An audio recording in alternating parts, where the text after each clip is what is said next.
relax, it's just sports, and let us be the first to wish you a very happy Thanksgiving. If you are going out tonight, be safe, but also be a little reckless. I'm kidding. Be safe, have a good time. All the people that you haven't seen since high school, except this one time a year, enjoy their company. You can all commiserate about the Bengals or University of Cincinnati or FC Cincinnati, and you can all commiserate, but this is the best time of year, great time of year. So have a happy Thanksgiving. We got a great episode that hopefully, I feel like a lot of people travel. This is the most traveled day of the year every year. My dad reminds me of that every year.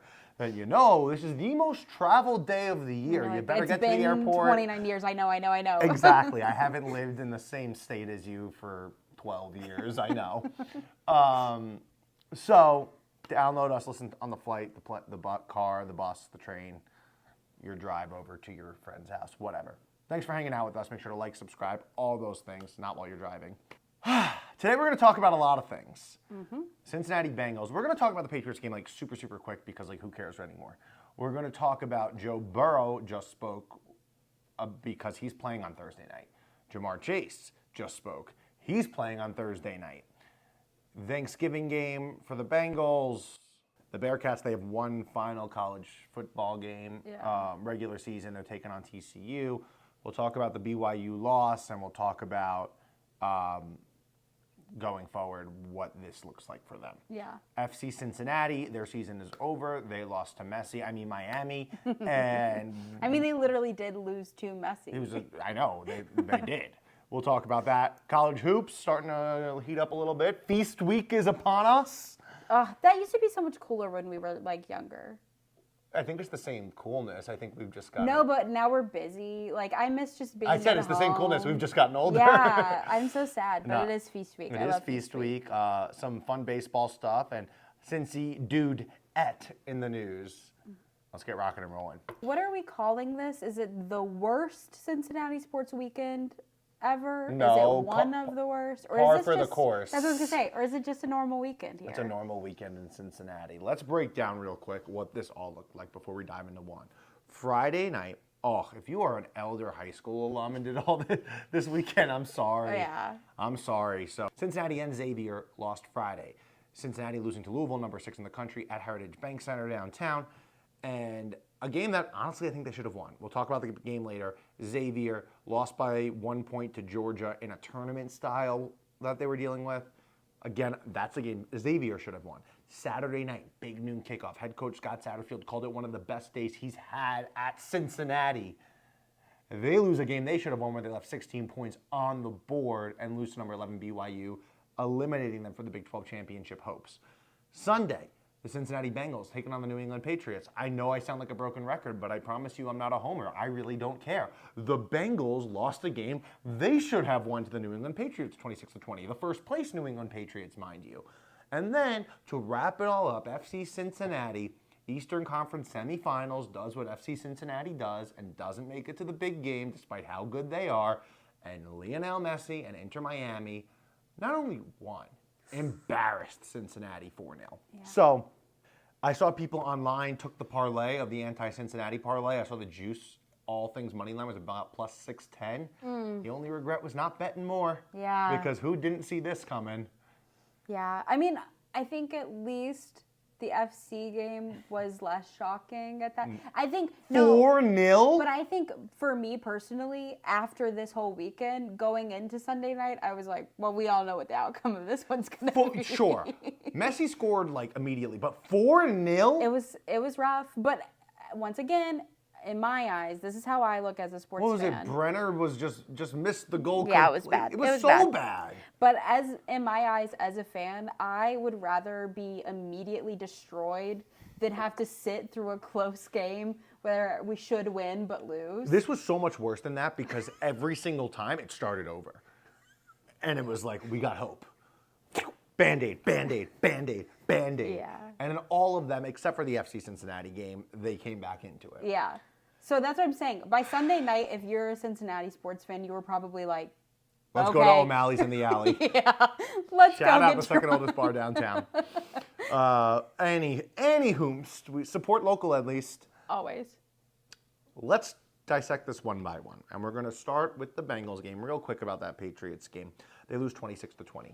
Patriots, they're not a good football team. They're going to get a bye and they're going to get out immediately. Heard that. I did say last week this was going to be a close game that the Bengals would lose. Yeah. And the reason I thought that is just because that's whom the Bengals are. And I also had this scene in my head of exactly what happened. You could ask our videographer, Philip. I said to him on the drive, and he was like, man, you should put money on that. I don't bet on games that I report on. But he said, you should have put money on that because I said the Bengals will have the ball last and have a chance to win the game, and they will not. And it'll be Joe Burrow watching them saying, man, I would have won that game. And that's exactly what happened. To the defense of Joe Flacco, it wasn't his fault they lost. There was one really bad pick six that kind of stuff happens. Yeah. Like, he was like, I wish I saw him, just didn't. Okay. The defense played much better. Much better. There was 8 consecutive plays on a goal line stand. Are you rolling your eyes on that? I'm rolling my eyes because that was, yes, the defense stopped them from getting in the end zone. Yeah. Yes, Mike Vrabel didn't play their best running back the entire 8 plays. No, I disagree. A little suspicious. I disagree. Travion Henderson is their best running back. Ramondre Stevenson is their best power back in that situation. I know, but for 8 No, that was crazy. plays, That was crazy. He chose not to play his best running back. But I am happy that the Bengals were able to hold up. Unfortunately, I mean, I love that so much so that it forced them on the next time that there was a 4th and goal.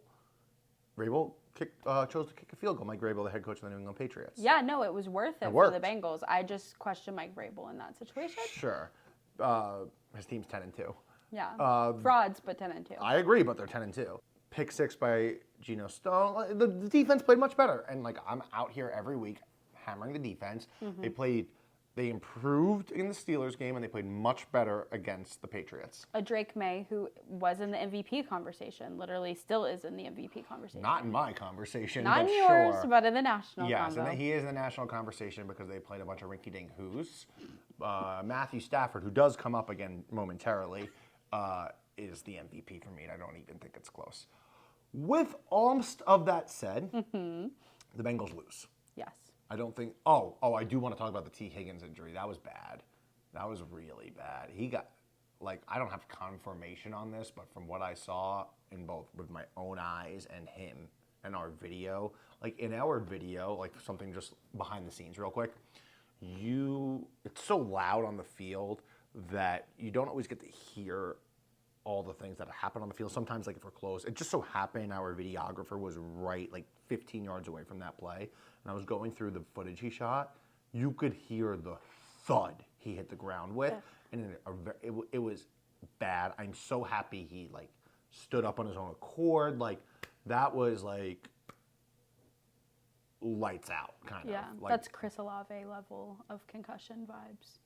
I different because I feel not that I want to go down this road, but Chris Olave is usually hospital balls. He's being thrown into. Sure, but no, he often hits the ground with a fat thud. Right, but not like T. I think was just a really unfortunate circumstance. Nothing. Completely. It was like Flacco did nothing wrong. He led him to the right spot. It was open field essentially. Mm-hmm. It was just the way their bodies went. Yeah. Football is a dangerous, scary game. Yeah. So that was tough. And obviously, if Jamar Chase plays in that game, the Bengals win. I don't even think that's a question mark. But he didn't play in the game. Chase Brown had his 5th game of over 100 all-purpose yards. He ran for over 100 yards. Chase Brown looks great. I asked him, did you see this on Monday? I did. Where I was saying how my toxic trait is if I ask a player a question and they say, good question, he said, great question. I'm going to say thank you. Yeah. But every year we're seeing this out of him. He's getting better as the year goes on. Mind you, this is year 3. His rookie year, he didn't really get much of a shot. And he was hurt. I think he had a hamstring injury he was dealing with his rookie training camp. But then we saw him have a huge run against the Colts and scored his first touchdown. And then we saw him earn the starting spot last year from Zach Moss, who also dealt with injuries. But Chase gets better every year. And he's like, I don't really know why. But I'm starting to see a pattern. Mm-hmm. So that's just interesting. Okay. We talked about if Jamar Chase played, if Joe Burrow played. Well, they are both playing this Thursday, Thanksgiving against the Baltimore Ravens. Kind of huge. Not kinda. Huge. Last year in Baltimore, on Thursday Night Football, they lost. The Bengals have lost 4 straight to the Ravens. The last time the Bengals beat the Ravens was in the playoffs. Yeah. Jamar Chase last year went for 264 receiving yards. I always just say 250, but it's one of those. Jamar Chase went for over 250 receiving yards and 3 touchdowns. Joe Burrow obviously was the one throwing him that football, so he had a really good game too. Mm-hmm. Joe Burrow made it clear he wanted to come back from this game weeks ago. Yeah, before anybody thought that he actually could or would. And before the Bengals were, they're not mathematically eliminated, but where it was like if they split, if they win 2, they're in this hunt still. Mm-hmm. They lost them both, and he still wants to play. Mm-hmm. The question before we get into why the Thanksgiving meaningfulness, why does Joe Burrow want to play? Why are the Bengals letting him play? The best they could be is 9-8 this year, and that's if they go perfect the whole way out. I mean, you got the Ravens 2 more times. You got the Bills. In between them in Buffalo. Mm-hmm. You have a Dolphins team that's really turned their season around. Mm-hmm. And Jacoby Brissett. Miss me with that. A little frisky, though. Miss me with that. Jacoby Brissett is great to come in for one game, win you a game, and not win another. Like, miss me with that. But I get it. So, why come back at all? Well, Joe Burrow spoke today, and the exact answer we thought he was going to give. Mm-hmm. I'm a football player. It doesn't make sense for him, he says, to get hurt, not work his way back, say he's healthy, and then say, nah, you shouldn't play. Yeah. I think he's like, I want to go out and play football with my friends. At the end of the day, is it that simple? Or is it that he wants to play in prime time and like make sure he's back in the national conversation as one of the best in the world? Well, he did also say that too. They said, why do you want to play on Thanksgiving? And he said, because I want the national stage. I want to prove myself after being out for so long. Nobody loves the spotlight more that pretends to hate the spotlight more than Joe Burrow. I think he likes the spotlight in the sense of playing in the spotlight. Mm-hmm. Like, he wanted the Thanksgiving game. He wanted the European game. He wants to be a star on the field, just not off. No, he wants to be a star off the field, too. But he doesn't want to talk to you. He doesn't want to talk. He doesn't want to talk. Not to me, to anyone. Yeah, not just you. He doesn't want to talk. He wants to be a star. He wants to be walking in Paris Fashion Week. He wants to do all those things. He just doesn't want to talk. Mm-hmm. So... yeah, he said he's always wanted to play on Thanksgiving. He grew up playing on like watching football on Thanksgiving when there wasn't a lot of other things on, is what he said. Like, dude, you could just say you watch football on Thanksgiving like everyone else in America. Yeah. So, and then he said, shot at your Lions. You know, grew up watching the Lions play whoever. Matthew Stafford would throw for 300-400 yards. Calvin Johnson would be catching touchdowns, and the Lions would still lose. That low-key meant shade, and low-key to me, not that I want to get into this, he's coming for Stafford's job.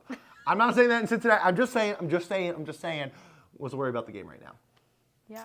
Well, you know, Stafford beat him in the Super Bowl. Stafford's 37 years old. Stafford might be the MVP. Might win another. So I also got from Joe's demeanor, he's looking to go out and throw for 400 yards. 100%. Like, he's not looking to just come back and hit check downs. Like, he's looking to go out and, like, show that could backfire.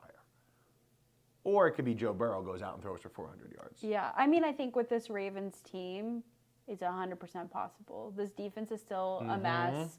The offense actually is still a mess to the point where I think maybe this defense, if they keep up what they did against the Patriots, could still kind of hold them down, at least to under 30 points. Let's hope for that. So, a question about that, not to make this about myself, but I also, and nobody cares about fantasy football, but it does raise a question. The exact 2 people we're talking about in my league that I care about the most, that has decent buy-in in it, I have to choose between starting Joe Burrow and Matthew Stafford. Oof. Yeah. What do? I don't Stafford know. has the Panthers. I know, which the Panthers defense is not bad. No, but Matthew Stafford's averaging 3 right. touchdowns and 275 plus yards a week. Yeah. Joe Burrow's a little too unknown for me. I wouldn't do it. know, but we both just said he wants to go out and throw for 400 yards and 4 touchdowns. But as we also said, T. Higgins won't be there. It's just going to be, where's Jamar? Let me try to get it to Jamar. And that sometimes works. It does. Also, so stay tuned. We'll see. I got about 24 hours to Well, make that decision. I've got Lamar in the team that I care about the most, and I am not excited about it, even though the Bengals defense isn't good. He's going to be great. He's hurt. It doesn't matter. People are not talking enough about Lamar Jackson is still hurt. I think people aren't talking about it because he's a dog and going out there and doing the dang thing. They won 5 straight. But he looks completely different. Of course he does, but the Ravens are winning. So Yeah. we're not going to talk about a guy who's hurt when the team's winning. We talk about guys who are hurt in Cincinnati when they're losing. And that's why we're always talking about guys who are hurt. I'm just saying. Other guys who are hurt and out. T. Higgins out. Trey Hendrickson out again. Yep. And Taj Brooks out. The Trey Hendrickson thing, I know it wasn't in our notes, but one thing I do want to talk about with him, they're ruling him out real quick, and we don't know anything. There's two frames of thought. You could be ruling him out really quickly because it's a Thursday game, which means... No. They did this last week, too. No, I know. But I think his excuse when he said it on Monday was like, oh, well, it's Thursday. It's really fast. So He did say, want to say Zach no. Taylor did say that. So you could say that. The other is, what are the odds that Trey Hendrickson plays again this season? That's where my head is. Yeah. Because as much as Joe Burrow is that guy, I think Trey Hendrickson is the other guy. Because Trey Hendrickson doesn't have contract security after this year. Mm-hmm. He signed a new deal, or they restructured his deal to give him more money. He's requested trades from the Bengals. Why would you go out there? And he does wear a C on his chest, though. He's a captain. Didn't this happen last year, too? Wasn't there a Bengals defensive player who was out for like almost the entire year? We never really knew why. It was like illness or something. And now he's like with the Texans. Sheldon Rankins. Yeah. And he's doing great. He's doing amazing. Doing fantastic with the Texans. Do we know what happened? That was the biggest swing in the miss by the...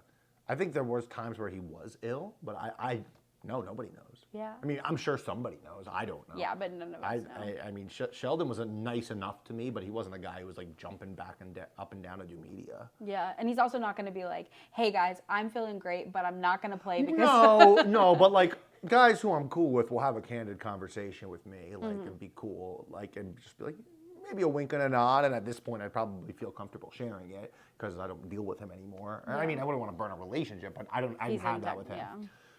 Like, for example, like I had a great conversation with Chris Jenkins, who I have a very cool relationship with. We were talking a little bit about the Michigan-Ohio State game coming up this Saturday, which we could briefly touch on later.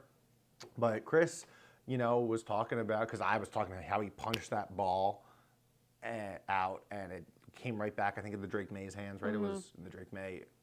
And I was like, man, you were close to that. He goes, dude, like, we just didn't get the bounce. And it feels like one of those seasons where they're just not getting the bounce, you know? He didn't say that. That's what I'm. Whatever. They're not getting the bounce. They're not getting tackles. They're not getting a lot of things this season. I'm not defending the defense. I'm just. It's crazy how lucky you get when you consistently do the right thing. Yep. So, but my point is, there are guys who would give you a wink and a nod. But so Trey's not playing. We don't really know if Trey will play. Period. And then also out this Thursday is Taj Brooks. And why is that important? The backup running back. Is because that whole room has been banged up. Samaje Perine's been banged up.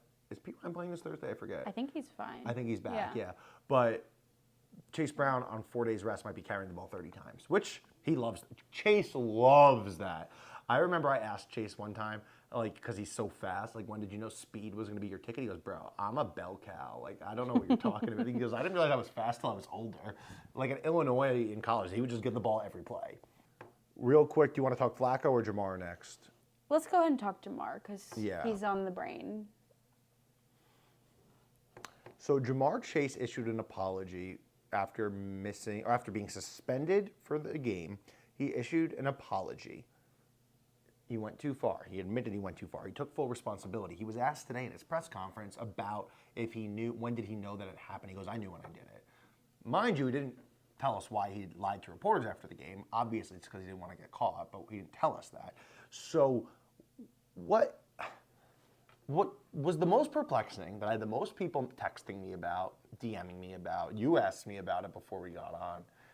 He never apologized to Jalen Ramsey. Mm-hmm. He goes, I shouldn't have done this, whatever. He never said Jalen Ramsey's name. They don't like each other. That's been going on for years. Well, he was asked today, Jamar, did you reach out to Jalen Ramsey? It looked like he didn't apologize. And He dodged it and just basically goes, I have no way to get in contact with him. That is baloney. Instagram is free. Your agent could call the Steelers or call Jalen's agent. Like, Sure. every NFL player is a text away from each other. Mm-hmm. But I'm like, even more obvious than that. You could comment on an Instagram. You could DM on Instagram. You could like do anything at this point. But no, obviously he doesn't like Jalen Ramsey. I do think, my opinion, and I have loved Jamar. I've really liked him this season. The way he's carried himself. I like Jamar. I don't like how this is going down. But I was gonna say, I think when I watched this press conference, I was deeply unimpressed with how little he seemed to really care. Like, I know he wants to get past it. I know he's like, okay, moving on. But you did it, and you need to, like, answer the questions about it, and then people can move on with their lives. He clearly didn't even write that note. Well, obviously. Who does? I know, but I'm saying, like, he dealt with it because he had to. And I do think he did the only thing that you could do to get past it is take full responsibility. I'm going to be honest, even if he did have Jalen Ramsey's name in there, we would have found something else that wasn't right about it. I'm sure. But I mean, like, He should have. Even in this press conference, people, he was asked, well, you said that you apologized to your teammates. Did you say anything to them? And instead of being like, oh, no, I haven't, but, like, they all know how I feel, he was just kind of like, no. No, he said not yet. I know, but the way he's responding to things is giving, stop talking to me about this. And I'm like, you put this on yourself. The consequences of your actions. Like, you have to deal with it. Yep. Yeah. Like, he's digging. And you know what? How this wouldn't be talked about, how this wouldn't be as big of an issue if the Bengals were 8-3 and not 3-8. Because, yeah, we'd still be talking about it, but about why are you not talking to your teammates about it? Mm-hmm. And truthfully, they were a Jamar Chase away from defeating the Patriots. Mm-hmm. I didn't like how that went down. But it is, I think, done now. I think it is officially moving on from it. And I did like, and this was a little jab, because I know Jamar, and he really wants to say, well, I was egged on. I crossed the line, but, like, you should see what they were saying to me. And he was clearly told, don't do anything like that. Yeah. Someone asked, are you worried that other guys are going to start doing this? He goes, they're already doing this. Mm-hmm. Like, that was him saying, like, you don't even know what's going on. Yeah, this isn't a DK Metcalf situation where I think that, like, you remember you could do anything to DK Metcalf and he would blow off the, handle. Like, George Pickens used to be like that. I don't see Jamar, like, getting egged on by a bunch of DBs and suddenly, like, blowing up. I think this was a Jalen Ramsey specific vibe. Yes, and Jamar Chase is one of the best smack talkers in the NFL. Yeah. Like, he is known, like, to have the gift of gab on the field. I will say, though, there are teams that they're going to play where he has relationships like he does with Jalen Ramsey. Like, Denzel Ward is still on the schedule. Yeah. Like, there's hopefully not. Yeah. But, okay. That's Jamar. He's going to play this week. Joe Burrow and Jamar Chase are playing on Thanksgiving. Joe Flacco, real quick. A eulogy for Joe Flacco. I love that guy. I know you do. He's awesome. Yeah. Coolest dude. Smart. Every time I speak with him, I get a better perspective on life. Like, I'm not even kidding. Like, he gives, like, and he disguises life advice as football advice. And he's just so nonchalant about it. Mm-hmm. I'm so happy that he will have a career resurgence at 40. He's going to start somewhere next year. I think it's going to be for Pittsburgh or Vegas because they're going to draft a quarterback and they're going to bring in Joe Flacco to mentor them. I mean, Minnesota could be knocking on the door now. Yeah, I just think they're going to let J.J. like, they're not going to bring in someone to compete with J.J. McCarthy next year. I think Minnesota's going to give him another year. I don't think they should, but I think they will. Yeah. I think Flacco, I could see him in Vegas or Pittsburgh. And that will be because they will draft a quarterback, and we're going to see what happened in Cleveland at the beginning of this year. Yeah. Except maybe they will treat him better than Cleveland treated him. And Mike Tomlin, he's going to do the AFC North Circle and have it all checked off. So, yeah, I love what, like I just feel so bad, and I know the Bengals do too, that Joe Flacco only went 1-5 with this team because he deserved to at least be 3-2. I know. It sucks because there's a world where we could look at this season and be like, they're still in the playoff hunt. Look at what Joe Flacco did. Now Joe Burrow's here. And now Joe Flacco's story is kind of just in 5 years, we'll be like, do you remember when Joe Flacco came to town? It was a mania around here. And it was and he was playing great football. Mm-hmm. Like, he set his own career passing yard record one game. Yeah. Like, he's, and just like the greatest guy. Like, if you were doing a story about him and you didn't want to ask him in the press conference, you just go over to his locker and continue talking. He had no issue with that. That's so uncommon for an NFL quarterback. When Joe Burrow's in the locker room, you don't talk to him. Yeah. He only talks to the podium. Like, maybe, hi, how are you? But, like, you don't ask him story questions, nothing on the record. And that's common about most star quarterbacks. Flacco's a Super Bowl MVP. You just go over to him and shoot the breeze. He'll talk to you about anything. Night up. Like, I wonder if he's going to be the backup on the roster this week. I wonder if that's indicative of the era that he started in and how maybe... No, because I've heard horrible stories about Peyton Manning. I've heard horrible stories about Brett Favre. Well, yeah, but that's like... Aaron Rodgers. Okay, Aaron Rodgers. No, but I'm just saying, like, these are the star quarterbacks of that time. Brett Favre. But I'm thinking, like, I wonder what people would say about, like, Stafford. The people who were, like, younger coming in, which would be Aaron Rodgers, though we know he was an interesting I heard specimen. people like Stafford. But, like, I wonder if, like, the guys who came in who weren't either I'm too conceited in myself, I wonder if all of them are kind of like, oh, yeah, cool. And maybe the media, I don't know, was treated a little bit differently. Because I know there's so many different roles. Media has changed so much because of the way it's consumed now. Like, we're doing a pod right now, and we work for a news station. Like, yeah. Like, back when it was just, like, you got it on TV, like, the star players were sucking up to the reporters. That's what I'm saying, because I feel like it used to be, they would hang out in the locker room, talk to them all the time, come up with their story ideas We do have relationships like that with players. Sure. It's just not with the star quarterback. It's with, Chase Brown. You're really close with Chase Brown, stuff like that. But I'm wondering if back then, like, the star quarterback was like, yeah, sure, whatever, I'll talk to you. Now, the Mannings of the world, whose father was also a, giant quarterback, maybe not. The Aaron Rodgers who were busy with their crystals, maybe not. But I wonder if some of the other guys are. I mean, I know people had feelings about Ben Roethlisberger, both, like, good or bad. I think if you aren't as good or as bad side. And, like, this is all just, like, what I've heard from friends around the But I'm like, industry. what about other, like, the former Bengals? If you heard anything people loved Andy. I thought Andy Dalton. He gives major nice guy energy. Yeah, no. I've only heard great things about Andy Dalton. I heard a story. I really don't want to botch this. If I'm wrong, please call me out. But I heard a story that they were playing the Jets or Giants around 9/11, and Marvin Lewis took the team to see where the Twin Towers were, and Andy just did, like, a whole chat right outside, like, the Ground Zero site about the power of it. Like, we wouldn't get that now. I don't know if that's true or not. It sounds really familiar. The Bengals did play the Jets 123-22 on September 11th, 2016. There it is. So okay, so I'm not making that. I've heard the story. I just wanted to make sure it was Dalton, which or not Carson Palmer, but I'm pretty sure it was Andy Dalton. It's a Dalton. It's a Dalton. Yeah. Okay, cool. All right, so I didn't make that up, but I heard that.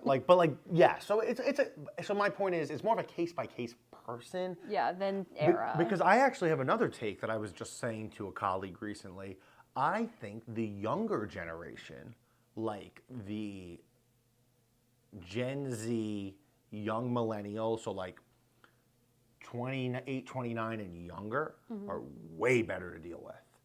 Like, which is Joe Burrow. It's still a case-by-case scenario. Sure, yeah.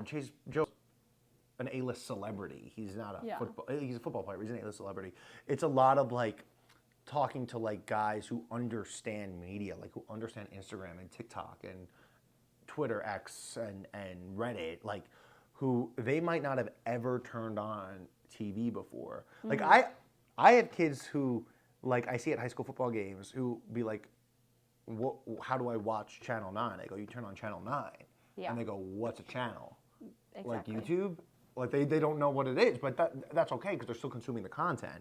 It's more like these younger people understand they see like the man on the street videos. Like they grew up with having a camera in their like all the time, like making their own videos. Yeah. So I genuinely, and I see this across sports, the Bengals, the Reds, FC Cincinnati, I've covered the NHL before, I've covered the NBA. The younger guys are so much more, I find, for the most case, more willing. They open up more. They'll be funny they're comfortable around a camera. Yeah. And I think it's because they grew up with one in their pocket. I just had this take like 2 weeks ago because I was really thinking about guys that are good to deal with and guys that are bad to deal with. And I think the young guys are mostly good to deal with. I think, yeah, I mean, I can speak from experience. I'm not a huge Chargers fan, but I can like. Oh, their social team. Their social about? team. It's amazing. Their social team though. They had a CBS Sunday morning show on them. I know. Well, their social team's amazing, but even with the social team, most of the people that they spend time with are like 27-year-olds who I wouldn't really know. It's not usually, Justin Herbert. It's somebody else. And I like grow to deeply know who this player is because I see him on these clips all the time. Exactly. I think the Bengals could do a better job at that. But they have a smaller social team than the LA Chargers. Way small. And also, like, you're dealing with, in Los Angeles, like, people are already there to make content. Yeah. You're living along. Like, and they talked about that on the piece. But I don't even think it's because, I actually think team-driven content is an Achilles heel of storytelling right now. Because I think it's controlling a narrative. I think it It's definitely PR. is, but less so when it's the silly games on TikTok. That's all fine. Yeah, that stuff I don't bother. But I think that creates a set, because my point is, I know this is like total tangent, but what that creates is a culture of I only want to talk to the team media because I know we're just going to do silly games on TikTok, where we could tell real stories and real powerful stuff is outside of those teams, because like truthfully, like all respect for team reporters, I don't fully trust their journalistic PR. integrity. It's PR. It's not journalism. It's PR. Yeah. So, like, how am I gonna tell my buddy across the street, my future kid one day, like, hey, follow this story. If you do this, you could play in the NFL. Well, that's what the NFL wants me to believe. Yeah. Give me someone who's not involved in that. So, but I think that there's a fine line. There's a fine line. Because I know I was talking when the Patriots were in town, my buddy who's a beat reporter for the Patriots, completely different world in Boston. They basically just bring players out to the podium. They're not in the locker room with them. And I know that's the place in a lot of places. And he said that all changed with Bill Belichick. Even the Red Sox are like that. The Celtics are like that. Like so the Bruins are a little bit better. Hockey culture is just better in general. But like you're not allowed in the locker room to deal with these people. So Changes everything. Changes everything. And that's why sports talk radio, I think, is so big in Boston's and cities like that. Because the reporters, if they're not allowed in the locker room, and the on-air reporters, how do they know any more than the sports talk people? Yeah. We're watching the same press conferences on YouTube. Yep. So That's a really good point. that's my rant. Shout out Bill Simmons. Shout out. What are the Bengals still playing for all the way back around?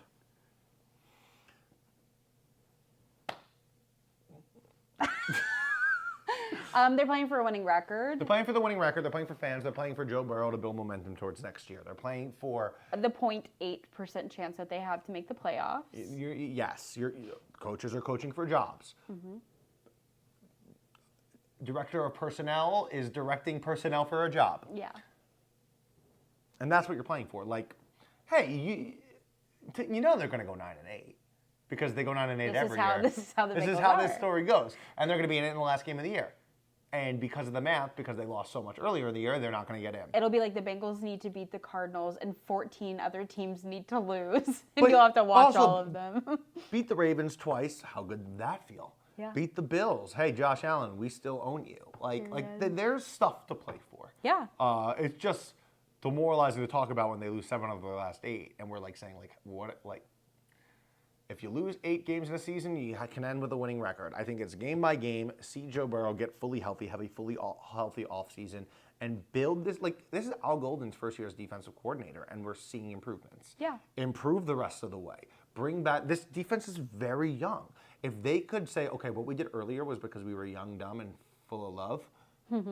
maybe later in the year, we could have an identity. You build an identity, and then you bring in the pieces you need. Okay, we need a veteran linebacker. We need a corner. We need a defensive end. We need someone who can get maybe this person actually doesn't have a place for us on our team. Mm-hmm. You can do that while you're winning games. That's where I'm at. Is there anything else you want to talk about with the Bengals? What's your score prediction? Against the Ravens? Mm-hmm.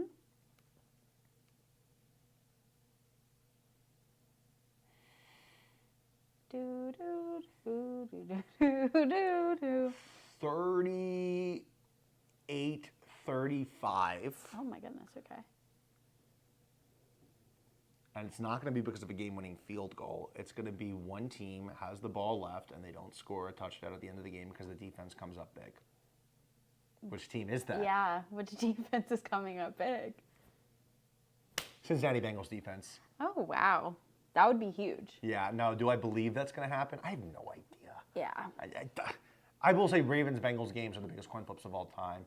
And I think just Burrow and Jamar being there, like, the Ravens offense also, like Derrick Henry, because Lamar isn't playing great, Derrick Henry isn't playing great. So I have no idea, man. I got no idea, bro. I know. Well, prayers for no injuries. That's what I care most about. No injuries. No injuries. Don't go to overtime because we're all going to be like half awake in like a food coma. Yeah. Like. Well, instead of talking about a team that needs to win out, let's talk about a team that might lose out. This would be the second year in a row the University of Cincinnati does that. So you see, they had all the momentum in the world. They were 7-2, 7-1. Yeah. And they lose to Utah, lose to Arizona. Now they lose to number 11 BYU. Big Noon Kickoff was there. I was there. The crowd was rowdy. It was awesome for 95% of the game. Mm-hmm. They did horrible things they should not have done. And it was also like a very select group of students. It wasn't the whole crowd. Yeah, I was giving part of the student section. I didn't even hear it during the game, to be honest. I mean, the video. And what you're referring to, yeah. There was a chant, a vulgar chant towards the Mormon people, the Church of the Latter-day The Mormon Saints. people. Mormons, Church of the Latter-day Saints. I'm sorry if that came off offensive. My comments there, I did not mean for that to come off as offensive. I don't know the proper way to do that. It's because I'm ignorant. Yeah, not as familiar with the Church of Latter-day Saints. Yeah, But yeah, that is the church that sponsors BYU. So it's offensive to all the BYU fans who were there, and there were a lot of BYU fans. There were so many BYU fans, and the BYU fans. Before I even knew this happening pregame, I'm like, these fans are awesome. They're so nice, so passionate. It's against the Mormon Church to drink or consume caffeine. Like you could have. No, they were sober. No, I as a watcher of several Mormon-based TV shows, they're a little loose with the caffeine thing. They drink a lot of soda. They drink a lot of soda. But they are usually sober. Well, because I saw that their tailgate was crazy. Yeah. So I was like, what's going on there? So they'll, depending on like how reformed you are, you could drink soda but no coffee, tea. Yeah. So there was a lot of soda. But who cares? They were rowdy, and I loved this when when each player came out, like pregame warm-ups, not in pads, like t-shirt, shorts, just getting loose. They would start to say the player's name was Joey. The fans would go, Joey, Joey. He'd come over and hug all of them, like 100 people. It was unbelievable. These are guys making a lot of money because BYU's got a lot of money. Yeah. And I was like beside myself. Like sometimes like you'll see a player go over to a kid, give him a high five, go over to their mom and give him a hug and a kiss. Yeah. This was like the starting linebacker going up to every person in blue. Yeah, I saw the starting quarterback like shaking hands with people, walking down the line. It was unbelievable. Yeah. No, the fans were great. They were dancing to pump it up. Mm-hmm. They were doing the chants that you would typically do, like when your team is on defense. They were singing along with Nippert Stadium. Like, they just wanted to be there in a good environment and root on their team, and they did. And earlier in the week, they donated 27,000 pounds of food to the UC pantry. And during that tailgate that you're talking about, they collected coats for little kids here. I know, right? And then you go out and do that? Yeah. Like, that's the same.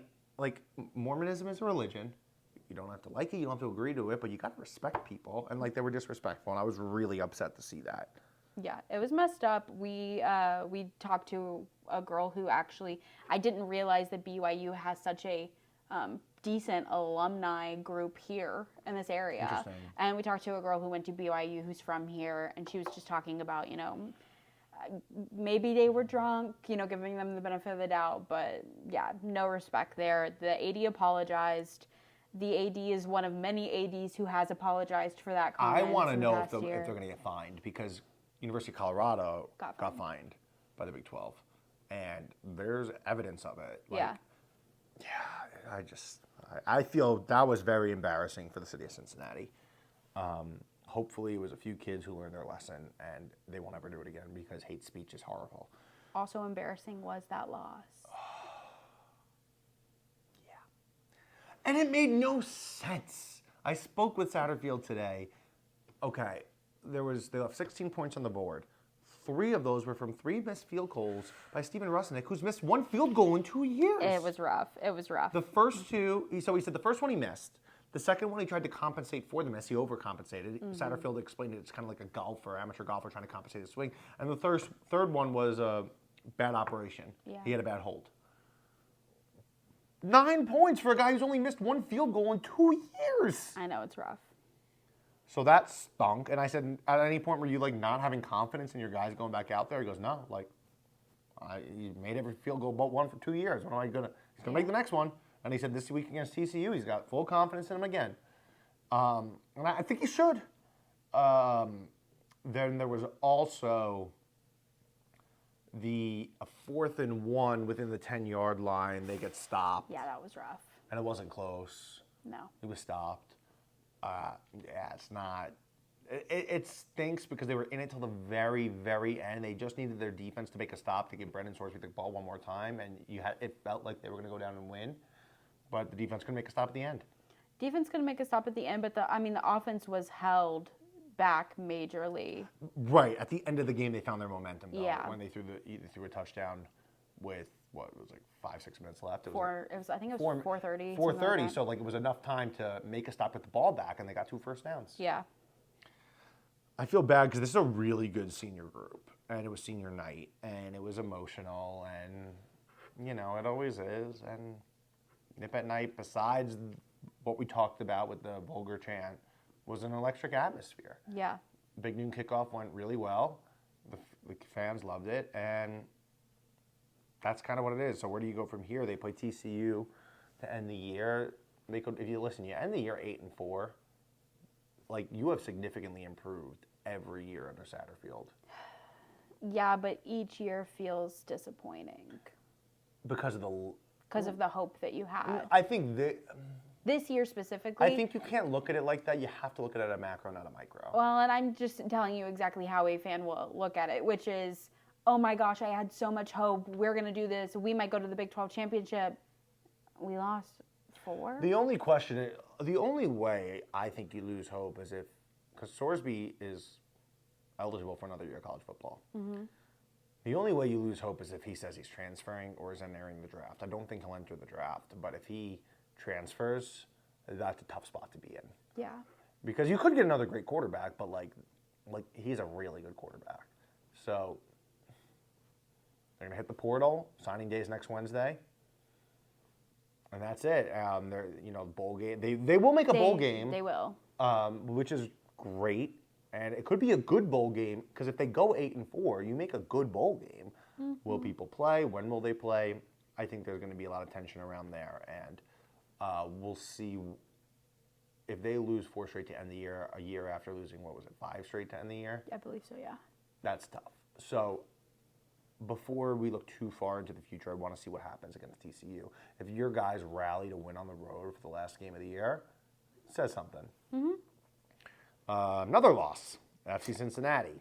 They lost to Miami. Majorly. Messi was a part of all 4 goals. He scored a goal early, and then he had 3 assists. Mm-hmm. Now, last week, you said that the MLS was going to rig it for Messi. Watching it.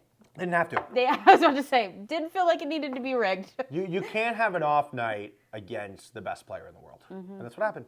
Yeah, you can if it's 2 out of 3, but you can't when it's a 1-game matchup. That's rough. Messi wants to win an MLS Cup, and he is going to. Yeah. And you know the real stinger? Philly lost to NYCFC, so that Eastern Conference final would have been in Cincinnati. Oh, that hurts. Yeah. So, and it would have been a rematch from last year, but woulda, coulda, shoulda. We'll see what happens to this group. Yeah, looking back at the last few seasons, it's for how good they were during the regular season, this season, the season before, the season that they won the Supporters' Shield, they do kind of all feel a little disappointing. The problem with soccer is always that everything feels disappointing unless you actually win the championship. And there's this talk about Pat Noonan leaving and going to St. Louis. Yeah. That would be the dumbest thing Cincinnati could do. What were they before him? Bad. Yeah. What will they be after? Bad. Yeah. So I think you hold on to that man because I think he's a phenomenal head coach who wants to be here. So you keep him. Like sometimes the grass isn't always greener. Sometimes, what is it Dan Lanning says? I like my grass or something like that. The grass is green or something like that. I think he says like the grass is green. Dan Lanning, the head coach of the Oregon Ducks football team. So that's it for FC Cincinnati. Hats off. See you in a couple months. Yeah. I mean, their training starts in like January. I know. It starts pretty quickly, so. Hoops. Bearcats took on Louisville, number 6 Louisville, on Friday night. Bearcats beat NJIT on Monday, as they should. I thought that game was really good. I thought Louisville is frauds more than I thought that game was good. I don't know, because of course I did have to watch Louisville kill Kentucky. I don't think Louisville are frauds. I think they just didn't really know what to expect out of UC because, like we had talked about, UC has played like nobody. Yeah. So I think when they came in, Pat Kelsey back at home, excited. He wanted to be across the street at the Elder He game. wanted to go to. He wanted nothing to do with that basketball. His best game. friend's like an assistant coach at Elder, so Yeah, he's not offensive caring line about coach, this. yeah. So I think it was just kind of a weird game, but I mean, UC should have won that game. Yeah. I know you said last week that UC needed to win or play close enough to like really show what they were. Did Yeah. you feel like that happened? I do. I just think they need to feed their bigs more. Yeah. Like there isn't enough penetration to the paint for a team. So like last year when UC was good, Jizzle James was playing, who's no longer on the team, was playing a lot of isolation ball. And I think we need to see more isolation from this UC team because I think it's how they're built. But I think their ISO strengths are not going to be on the wings like they have previously been. I think I want to see it in the paint. You have good bigs, feed the bigs. Yeah. That's what I want to see. I mean, they did well in the paint against Louisville. The only things that really screwed them is Louisville had, I think, 17 to UC 7 points off of turnovers. Mm-hmm. They both had the same amount of turnovers. UC just couldn't make it count. And I mean, that is the game. That's 10 points they lost by. Don't pull up from 3. Yeah. Like we don't all have to be Steph Curry. Like, No. Like go, like attack the paint. Yeah. But I I mean, think that's going to be a key for the Bearcats this year. I think that they were good. I think if they can work on their free throws, work on points after turnovers, I don't see why they couldn't actually do something this season. Big 12's hard. We'll see. Big 12 is hard. Cincinnati has not been to the tournament under Wes Miller. Yeah, but I think that they will. If think they'll make it? they play the way that they played against I thought they Louisville. should have been a tournament team last year. Yeah, I know. So I'm like, I feel okay about them. It's hard to believe in something you've never seen. And you're right. Quote card. I mean, I think a lot of people stand with that. Xavier did win this weekend. They won against West Virginia, which is a statement win, and they lost by 1 point against Georgia. Yeah, Georgia, not good. But Sure, but the fact that they hung with an SEC team, like Xavier, I thought was bad. Yeah. And the fact that they were 1 point, like, ended the game against Georgia, they went and they beat a Big 12 team in West Virginia. Like, they're going to, one thing about Xavier under Richard Pitino is they're going to fight. Because they're a bunch of mid-major guys who are now playing in the Big East. Mm-hmm. So they're going to be scrappy, they're going to fight, and that's the only way they're going to win games. And I think their offense is bad. And you could play defense with hustle and heart. So I think this crosstown is going to be kind of crazy. it will be. We can It talk always more about is. that next week. We will, but just because it's next Friday. I still don't think Xavier wins 14 games, but I think winning against West Virginia is a sign of confidence like that in the sense they do that 2 more times. Like with the UC game not counting to me because that's just an island game. If they beat 2 more real teams, then you'll have me get a change of tune on Xavier. Like they're definitely not a tournament team. No. But like going in the right direction, and I do think Richard Pitino's a good coach. I just think it'll take a few years. Okay. Baseball. So, Ellie De La Cruz played every game last year. Mm-hmm. He also led all shortstops in errors. Nick Kroll, president of baseball operations for the Reds, said that he was dealing with a left quad strain for most of the season. Yeah. And originally when Kroll said it, which he's not wrong, but he said like a tear. And everyone was like, oh my gosh, he had a torn. Strain and a tear. But it's about the same thing. Yeah.